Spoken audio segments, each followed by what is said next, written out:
नमस्कार मंडळी, श्री स्वामी समर्थ. आपले चॅनल भक्तिभवन मध्ये तुमचे सहर्ष स्वागत आहे. स्वामींची कृपा तुमच्यावर आणि तुमच्या कुटुंबावर सदैव राहावी ही स्वामींचरणी प्रार्थना करते आणि आजच्या व्हिडिओला सुरुवात करते. मंडळी, कामदा एकादशीच्या दिवशी भगवान श्री हरी विष्णूंची योग्य पूजा आणि उपवास आणि पारण केल्यामुळे आपल्याला कामदा एकादशीचे पूर्ण फळ भेटते. कामदा एकादशी ही चैत्र महिन्याच्या शुक्ल पक्षाची तिथीमुळे कामदा एकादशीचा विशेष असा शुभ मुहूर्त आणि इतर माहिती आपण आज बघणार आहोत. प्रत्येक महिन्याच्या कृष्ण आणि शुक्ल पक्षाला एकादशीचे व्रत हे आपण ठेवत असतो आणि हे एकादशीचे व्रत हे श्रीहरी विष्णूंना समर्पित आहे. प्रत्येक एकादशीचे स्वतःचे महत्व आणि परिणाम आहेत. त्याचप्रमाणे चैत्र महिन्याच्या शुक्ल पक्षाच्या एकादशीला कामदा एकादशी असे म्हणतात.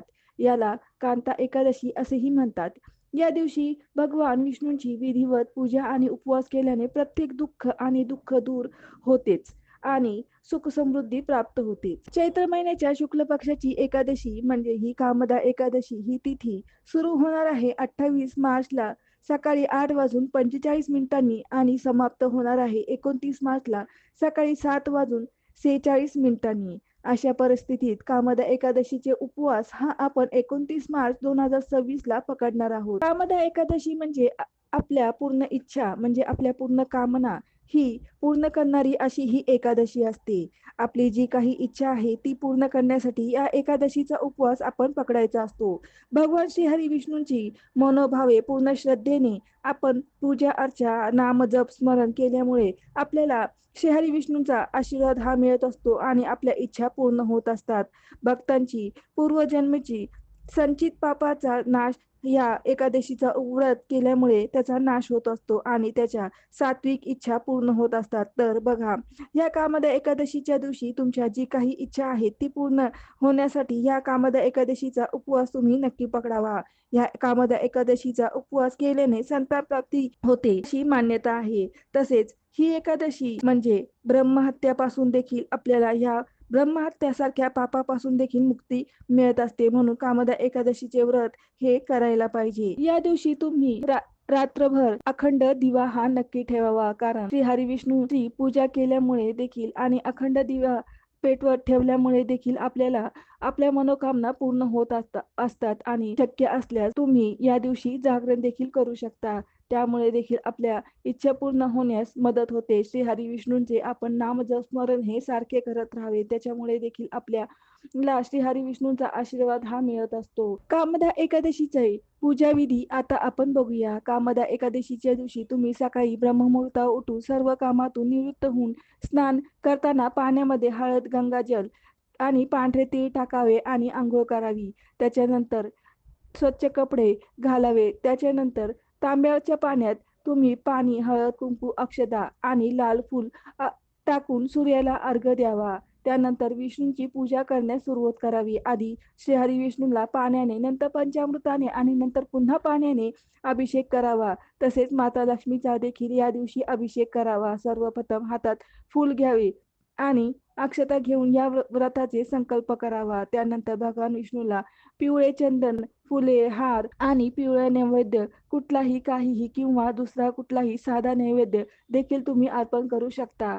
तुपाचा दिवा लावावा आणि नंतर तुम्ही व्रतकथा वाचावी, विष्णू चालीसा वाचावी, विष्णू सहस्त्रनाम वाचावे आणि तसेच विष्णू स्तुती देखील तुम्ही या दिवशी वाचावी आणि माता लक्ष्मीच्या श्रीसूक्ताचे देखील आणि कनकधारा स्तोत्राचे देखील या दिवशी नक्की पठण करावे. जिथे श्री हरी विष्णू असतात तिथे माता लक्ष्मी येतच असते. म्हणून या दिवशी माता लक्ष्मीचे तुम्ही आवर्जून नाम जप स्मरण करावे. माता लक्ष्मीला आपण आरती करावी, श्री हरी विष्णूंची आरती करावी आणि त्यांना घरी येण्यास आपण आमंत्रण द्यावे आणि आपले व्रत उपवास त्यांनी मान्य करून घ्यावा यासाठी त्यांना विनंती करावी आणि तुमच्या इच्छा सांगाव्यात आणि या पूर्ण दिवसभर तुम्ही उपवास पकडावा. उपवास हा तुम्ही दूध, फलहार घेऊन देखील करू शकता. संध्याकाळी देखील तुम्ही अशा प्रकारे तुम्ही पूजा करावी. आता आपण कामदा एकादशीचे काही शुभ मुहूर्त बघूया. अभिजित मुहूर्त हा दुपारी 12:01 ते 12:50 राहील. विजय मुहूर्त हा दुपारी 2:29 ते 3:19 राहील. गोधुली मुहूर्त हा सायंकाळी 6:36 ते सायंकाळी 6:41 59 मिनिटांपर्यंत राहील. अमृतकाळ हा 1 वाजून 2 मिनिटांपासून ते 2 वाजून 38 मिनिटांपर्यंत राहील. निश्चित काळ हा दुपारी 12 वाजून 2 मिनिटांपासून ते 30 मार्चला 12 वाजून 48 मिनिटांपर्यंत राहील. या शुभ मुहूर्तावर देखील तुम्ही श्री हरी विष्णू आणि माता लक्ष्मीची आवर्जून पूजा विधी करावी. तुम्ही नामजप स्मरण करावे. त्यामुळे देखील तुमची जे काही इच्छा आहे त्या पूर्ण होण्यास मदत होईल. श्रीहरी विष्णूंचा आशीर्वाद तुम्हाला नक्की मिळेल होईल. कामदा एकादशीचे व्रताचे पारण म्हणजे उपवास तुम्हाला सोडायचा आहे. तो 30 मार्च रोजी सकाळी 6 वाजून 13 मिनिटांपासून ते सकाळी 7 वाजून 9 मिनिटांपर्यंत या वेळेस तुम्ही कामदा एकादशीचे उपवासाचे पारण म्हणजे तुम्ही उपवास सोडू शकता. कामदा एकादशीचा उपवास शुभ मुहूर्तावर सोडल्यावर आपल्याला उपवासाचे पूर्ण फळ भेटत असते. एवढ्या सकाळी जर का तुम्हाला उपवास सोडणे शक्य नसेल तर तुम्ही हातात पाणी घ्या आणि त्याच्यात तुळशीपत्र ठेवा आणि ते हरी विष्णूंचे स्मरण करत म्हणा की मी या पाण्याने माझे व्रताचे पारण करत आहे म्हणजे उपवास सोडत आहे आणि ते हातातले पाणी तुम्ही ग्रहण करावे आणि उपवास सोडावा नाही.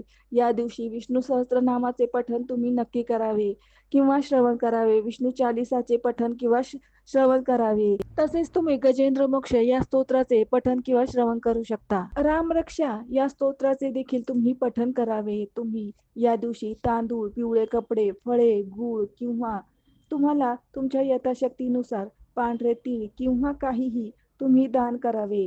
त्यामुळे देखील भगवान श्री हरी विष्णूंचा आशीर्वाद आपल्याला भेटत असतो. राहू काळ हा दुपारी 4 वाजून 40 मिनिटांपासून ते 6 वाजून 13 मिनिटांपर्यंत राहील. या वेळात कुठलेही तुम्ही शुभ कार्य करू नये किंवा पूजा देखील करू नये. श्री हरी विष्णूंना जेव्हा तुम्ही पारण करता तेव्हा तुम्ही जेव्हा जो काही नैवेद्य अर्पण करता किंवा पूजा करताना जो काही नैवेद्य अर्पण करता त्याच्यावर तुळशीचे पान हे नक्की ठेवावे. या दिवशी गरिबांना अन्न द्यावे, अन्नदान करावे. त्यामुळे अत्यंत पुण्यकर्म आपल्या हातून होत असते आणि त्याचे फळ आपल्याला भेटत असते. पूजेच्या वेळी आपले मन हे शांत ठेवावे. खऱ्या भक्तीने भगवान विष्णूंची प्रार्थना करावे, स्मरण करावे. कामदा एकादशी 2026 रोजी शुभयोग आणि मुहूर्ताच्या वेळेस तुम्ही केलेली भगवान श्री हरी विष्णूंची पूजा तुम्हाला नक्की फलदायी होईल. तुमच्या जीवनात आनंद, सुख, समृद्धी आणि ऐश्वर्य नक्कीच प्राप्त होईल. तुमच्या मनातले इच्छा सर्व पूर्ण होतील. मंडळी, हा आजचा व्हिडिओ कामदा एकादशीचा उपवास आपण कुठल्या शुभ मुहूर्तावर पूजा करावी, तसेच काय दान धर्म करावे, तसेच या दिवशी शुभ मुहूर्त कुठले आहेत, राहू काळ काय आहे, ही संपूर्ण माहिती आपण बघितली. व्हिडिओ आवडला असेल तर नक्की लाईक करा. आता भेटू पुढच्या व्हिडिओमध्ये. तोपर्यंत श्री स्वामी समर्थ.